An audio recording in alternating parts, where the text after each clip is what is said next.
So we talked very briefly about the principles of constitutional government, which branch does what. I wanted to talk to you about this, though. It wasn't as if everyone agreed that this was a great idea to change from the Articles of Confederation to a new constitution. Under the Articles of Confederation, there was a unanimous consent required for everyone to come on the same page if we were going to change the Articles of Confederation. So once again, 1787, 1789, somewhere in there, we decide, hey, this is not a great idea. Let's try this new form. And there was a big fight. So under the new Constitution, you could have it approved by 9 of 13 states and have that come into effect. So there was a group of people called the Federalists who were fighting against the Anti-Federalists. The Anti-Federalists generally tried to say that this idea about a federal government is a really bad idea because it's going to infringe on our individual liberties. The Federalists said, hey, we need a strong federal government to protect our liberties. And so we see the birth of this sort of big state, small state idea when it comes to government. And just like now, they use negative campaigning in the media. And there were people who wrote all sorts of nasty things about each other to try and get it approved or not approved. So the Federalists really liked the idea of the Constitution. They wanted a strong national government. They were afraid about the tyranny of the majority. In other words, a whole group of individuals out there, the majority of the people, would have not the interests of everyone else in mind, and they would overthrow the elites. They proposed the idea of a republic, not a direct democracy, but us electing representatives to represent their interests, and then those representatives, elites, governing. Now, this was supported, the Federalists were largely wealthy merchants, Southern plantation owners, and then this, Alexander Hamilton, Ben Franklin, James Madison, John Jay, George Washington said, we need a strong federal government. On the other side, the Anti-Federalists, they were like, hey, we don't really need a big bureaucracy. We don't need a big, strong government because we just came from one. That's why we chose the Articles of Confederation when we chose independence. They wanted stronger state governments. They wanted the local power. They were afraid of the tyranny of the minority. In other words, the elites would run over the masses.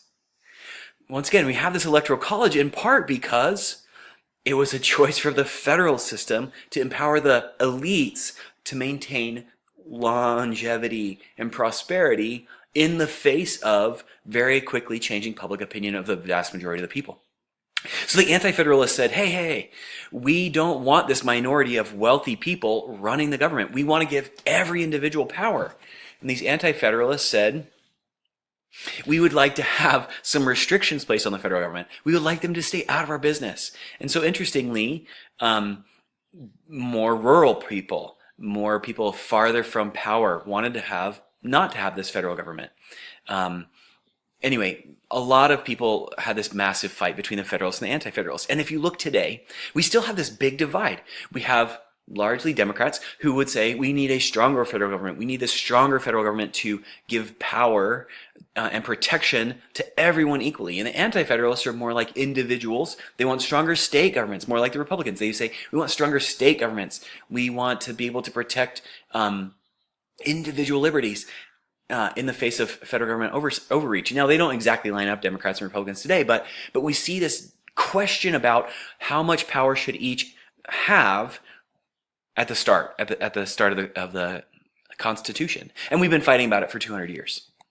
So the fight for ratification between the Federalists and the Anti-Federalists, they thought about anarchy, and they said, the tyranny of the majority is going to overrule us, and so we need a stronger federal government to protect against that.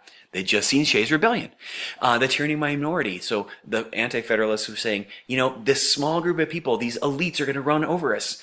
Anyway, they wrote the Federalist Papers. Hamilton, among others, wrote the Federalist Papers arguing for why we need a strong federal government. And there were concerns about that. Anyway, the fight for ratification, obviously we know the outcome. We have a strong federal government. And as a concession to the Anti-Federalists, we passed the first 10 amendments to the Constitution, which are the Bill of Rights. The Bill of Rights are essentially a concession, a gift to the Anti-Federalists because the federal government had won and the Federalists had won that fight. And the Bill of Rights clearly detail, more or less, how the federal government has to stay out of individuals' lives. In other words, it places restrictions on the federal government that aren't clear inside the Constitution.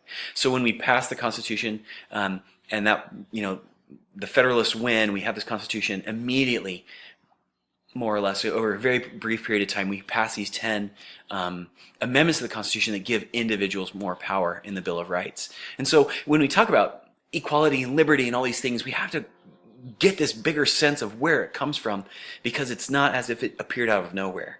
But there's a long historical background that brings us to this idea of why we have a federal government, why we have state governments, how there's a power differential between states and federal governments, how individuals are represented, how the the elites are represented, and how we have some stability between all of these sort of compromises. Now, several states signed but required a Bill of Rights. New Hampshire, blah, blah, blah, blah, blah, resistance, rejection, major concerns. And in the end, it was approved. And we know that outcome. But the historical details, I think, are important in there in your book.